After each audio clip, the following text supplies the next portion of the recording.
fairness, laging ang liliit, hindi kasya yung payong ko eh. Magtatag-ulan na. So, bumili ako ng bagong bag sa Siglo ka. Tapos ngayon lang siya ngayon lang siya na-receive. Wala namang sabi ko. Nanonood ako ng Lisa Frankenstein. Fairness, ang galing nila isa dito. So, ito na siya. Let's open. Naka-ziplock siya. Actually,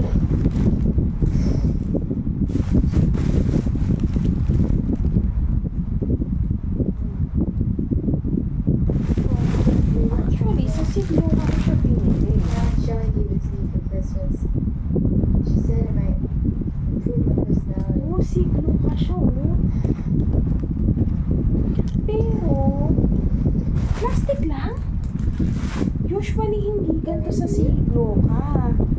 Usually, meron silang pabag na gold na Siglo ka. Hindi ganito lang. Alam mo yun?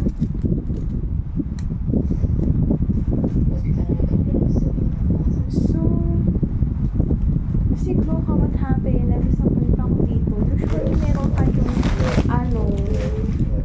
yung parang cover na white na para siyang sa laptop. Tapos, meron pa kayong paper bag na gold. Pero ngayon, ito lang yung ating what happened.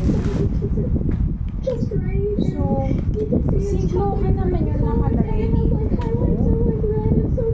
So, what happened? Ano nangyari? And plus, the bag is like, kuping-kupi. See? See? Kuping-kupi.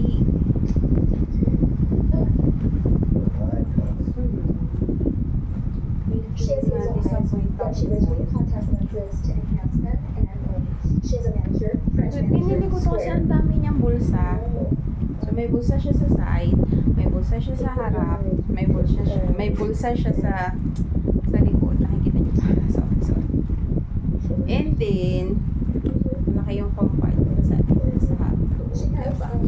So, may secret pocket, may compartment dito, So, yun. Ano lang ako sa packaging kasi usually hindi ganito yung Siglo ka, hindi lang ito yung tipid pa sila.